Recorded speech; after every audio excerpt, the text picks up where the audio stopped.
So that's boxing at its finest right there. You heard it. They said it. Make that bet. Everything on the line.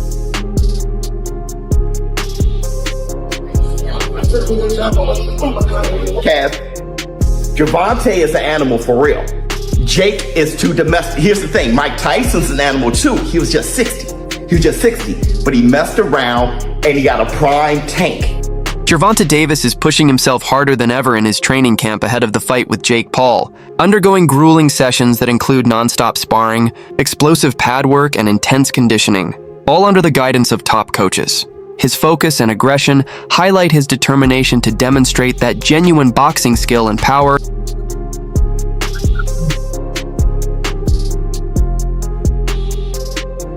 can outmatch celebrity hype.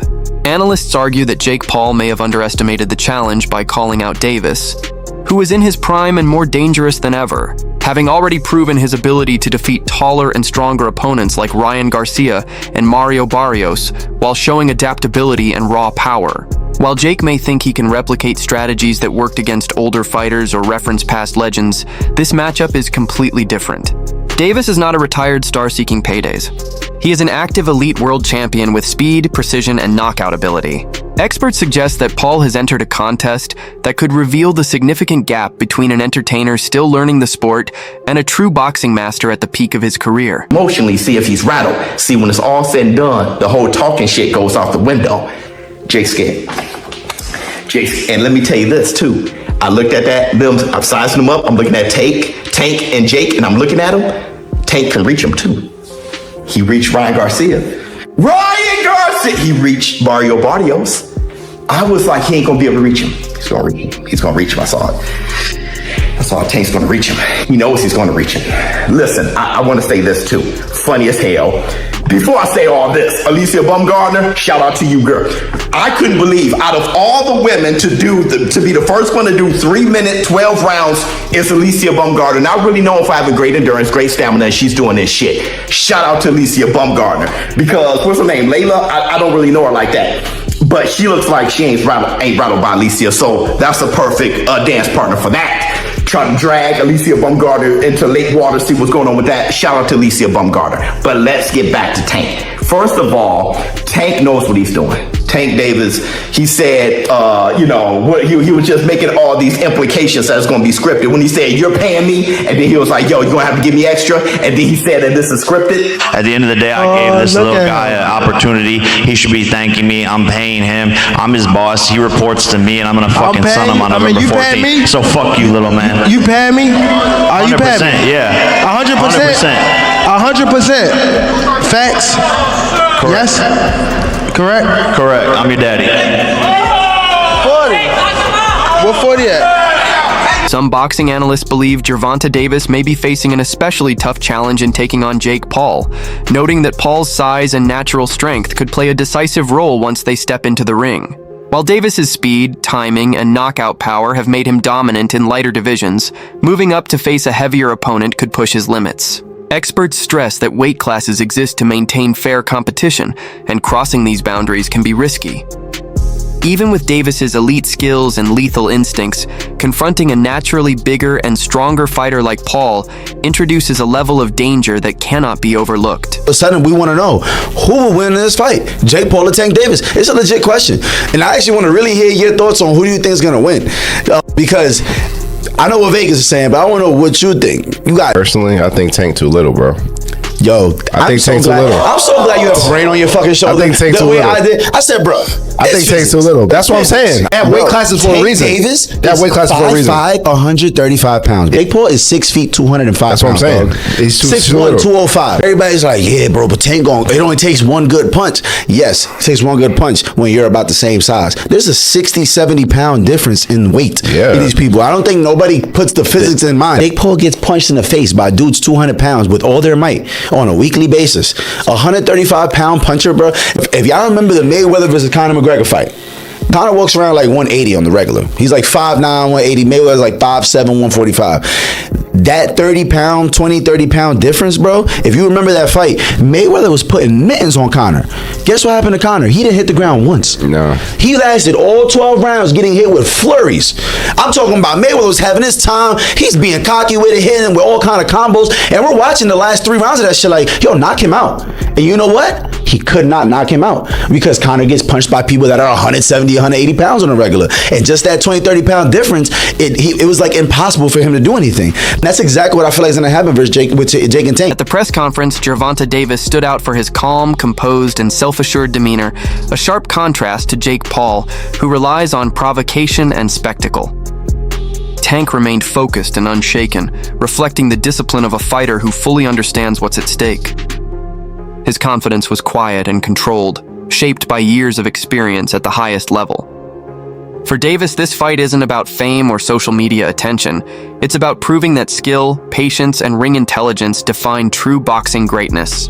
Every word and glance carried purpose, and while Paul aimed to entertain, Tank showcased professionalism and determination, reminding everyone that champions shine through preparation, precision, and belief, not chaos. The press conference left no doubt.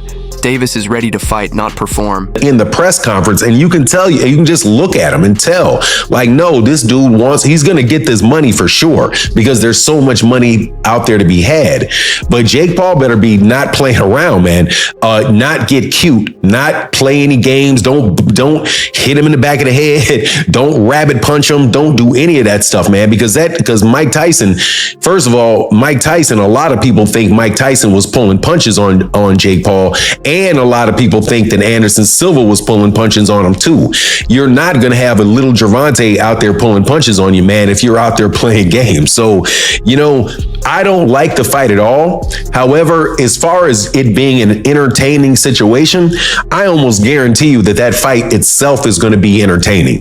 That it's going to be something that you look at and you're going to say, man, everybody's going to watch it. Everybody's going to want to know what happens in it. But at the same time, it's kind of like what people think, when you see a car crash, like you're driving down the road and all of a sudden the traffic gets heavy and you're like, man, I'm going to be in traffic for a long time. And then you drive forward a little bit and then you see, oh man, this is some accident on the other side of the road and everybody just slowing down to watch. That's the type of entertainment that you can expect from this fight between Gervonta Davis and Jake Paul. There's going to be a lot of people watching it, but I got to say, man, you really can't blame the guy on what he's doing. And there's a lot of criticism flying on Gervonta Davis. It's not Gervonta Davis's fault that boxing took this turn. This turn of these exhibition fights and people not caring about the belts and all of that stuff came with Floyd Mayweather Jr., man. Teddy Atlas, a well-known boxing analyst, compares Jake Paul's upcoming fight with Gervonta Davis to the earlier Logan Paul versus Floyd Mayweather exhibition, suggesting that while Jake may have advantages in size and reach, experience will likely determine the result. Atlas points out that Davis has spent years honing his skills at the highest level, developing instincts and composure that cannot be taught. Unlike Logan's cautious strategy against Mayweather, Jake will face a relentless and savvy opponent who knows how to capitalize on every mistake. According to Atlas, Davis's ring intelligence and precise timing are expected to neutralize Jake's physical advantages and power entirely. I want this, or I liked this when I heard it. No, I didn't like it, to be honest, for the optics and everything else I just said. But you do have one guy who, he's smaller, but he's a top fighter, he can punch, and he's fighting a guy who's not a top pro fighter, who's bigger. What if he hits him on the chin? It'll wind up selling. And that's what'll wind up selling it. The what if. What if Tank makes him do a cha-cha? He hits him on the chin and Jake Paul, we're going to find out if he can dance. Whoa. Do the cha-cha. That's what's going to sell it. And you can't argue that what if. You can't. I know I get to places that other people won't go and everything else, that just dismiss stuff because it's easier to do that. It's safer to do that. You don't have to bows and arrows coming at you from people that argue with you because you did that. But I don't care. I've had bows and arrows my whole life. I don't care. But that's true. That what if What if this guy who is a real good puncher, who is one of the best fighters in the world right now, what if he hits him? What if he makes a miss and he counters him? Or he jumps up in the air. Bang! And he hits him. Sid Terrace was a great fighter. No, not the 1700s, but years ago. And Cus D'Amato told me he loved Sid Terrace. He said, Teddy, he used to jump up in the air and hit you with 3 jabs. I said, whoa, man, Sid Terrace. All right. Anyway, look, I can't finish without saying that it did invoke some memories and thoughts that we've been here before in a different way, where Jake Paul's brother fought Mayweather. That's not forget. And I'm not saying I like that either. Analyst Luke Thomas offered insight into Gervonta Davis's approach as he prepares to face Jake Paul, noting that while Tank's knockout power and finishing instincts remain exceptional, his demeanor has shifted to a more composed, quiet, and reflective state. This maturity reflects an awareness that the fight goes beyond money or fame. It's about preserving legacy, representing real boxing, and defending the sport against the rise of celebrity fighters. Thomas explained that such mental evolution often occurs when athletes realize they are part of something bigger than a single bout, where the challenge is not only physical but psychological, testing focus, patience, and emotional control under pressure. For Davis, this calm seriousness could either enhance his precision and timing, or, if mishandled, weigh on his rhythm. Either way, Thomas sees it as a revealing glimpse into a fighter determined to show that skill and discipline can triumph over fame and size. So in that sense, it's a little bit different. It's not different in the sense of a boxer in his prime or relative prime straying off the path, but this one is not. It's not like someone else, in a similar weight. It's like completely the opposite, and so that makes it, I think, look and feel weird. And then on top of it, obviously, Gervonta's got other business to handle. He looked to me, Gervonta, absolutely, completely disinterested. Even at the beginning of this year, and even at the pre-fight Lamont Roach stuff, Tank was talking about how much time he has left in boxing, and he was clearly wasn't much. The Lamont Roach fight, it blew up in his face, but Lamont Roach was cherry picked. I think Tank thought, I'll just fight another guy from, the mid-Atlantic area who's, remember Roach came up from 30 to 35 to fight him, and Tank thought he was just going to cruise, and then it blew up in his face, and you're left with that. So you're making a point about he's got this obligation. That's true, but he was already fucking around. He was already taking opponents that, again, I think Roach showed everyone that was a mistake, but put yourself in Tank's mind. Tank was taking a fight against someone he was clearly, in his mind anyway, better than, and was just going to cruise.